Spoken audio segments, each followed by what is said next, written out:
My name is Tim Humphrey. I'm Gila County Supervisor District 2.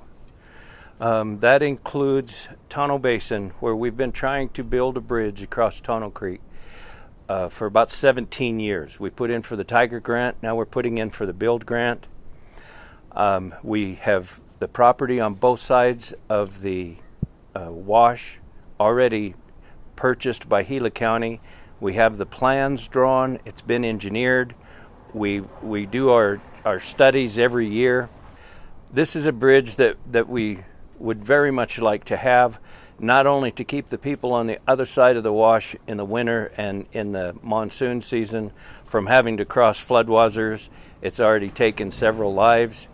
Also for infrastructure for a small community where Gila County lives on 3% of its tax base because 95% of our county belongs to federal government, and 2% is mine property. So we would very much like the bridge for infrastructure as well as saving lives.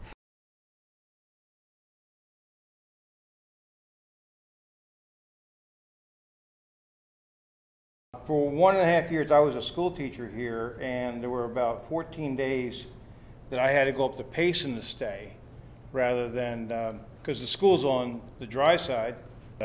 We would certainly like to see the bridge built. We understand that we need another $17, $18 million to get it done, and hopefully it will get done before we have another casualty.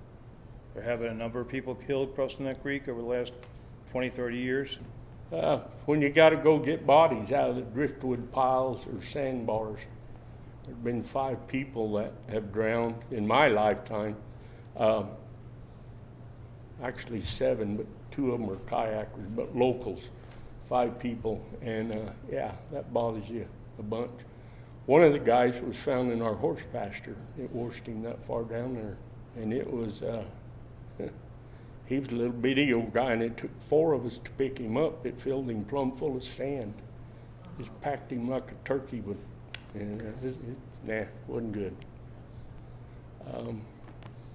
90% of the people that move here don't realize that that big dry wash will turn into a big river, you know, and then they just don't, they cross it constantly.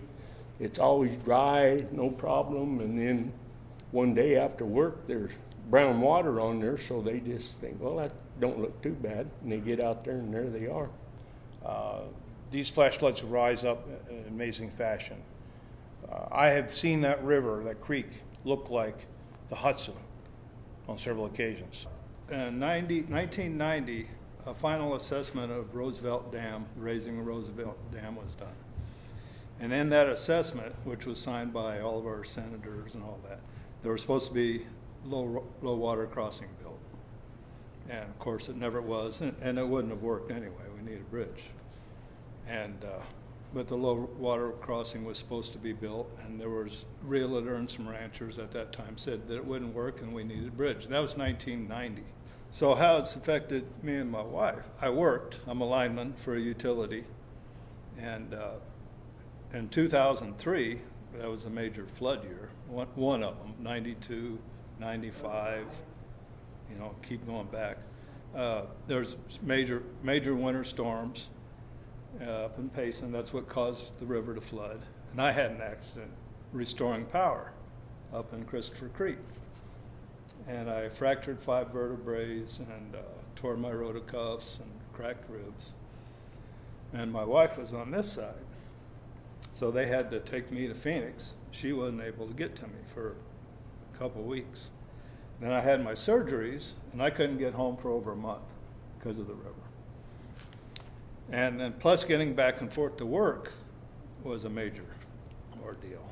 We eventually, I bought a 92 Dodge, put 37-inch tires on it, lifted it up, and I had some moments where I was really puckered up crossing that river at 4 o'clock in the morning. And then finally I was able to retire. And then also this year, I had a surgery, found out I had cancer, and end of 18, and I had a surgery, and I was lucky to get out of here to have my surgery. But I got out of here in January, And I wasn't able to come home from my surgery for, I think it was 3 weeks because of the river. So there's been a lot of, I'm retired now, it doesn't affect me quite as bad, but it affects a lot of other people that have the same situations that I've been in. I think trash service this year, I'm sure you've heard about that already, for a month. The other thing, the utilities, like the electric utility, when we have outages over here, they can't restore our power.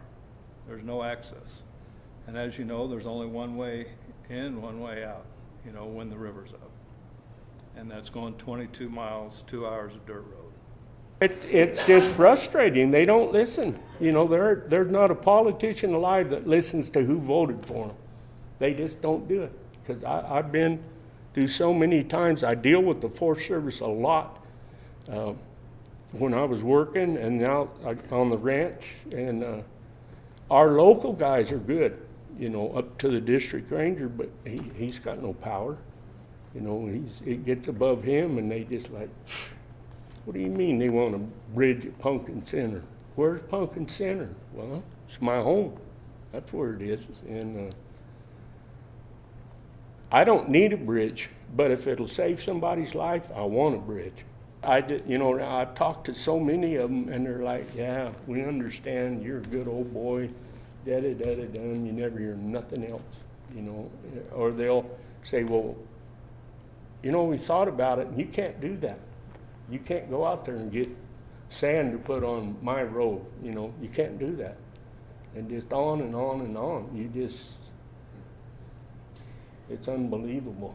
With having a couple of different home-based businesses myself, and my wife and I both having to cross the creek to get to Payson to work, there's only so many paid days off that you can take without it having a deleterious impact on your personal economy and that kind of thing. So that's an issue.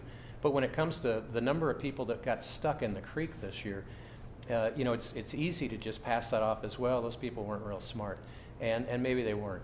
But the other problem that comes up is the first responders have to come and respond to that, and then we're putting their lives in danger too. And this is a repetitious thing that we see over and over again. At the kind of the height of the flow rate, and we've been dealing with a wet crossing now for almost all of the winter and spring, and at the height of the flood flow, I've got a call from Hospice Compassus, the largest hospice organization in the Payson area. And they had a patient on the east side of the creek that they needed to get meds to desperately, and that person wasn't able to get across the creek. We weren't able to get any vehicles across to bring the meds to them, and so they asked me to fly a drone across, and we were able to fly it to the west side, to have a nurse attach a Ziploc bag with tape to the drone and take it off and fly it back over.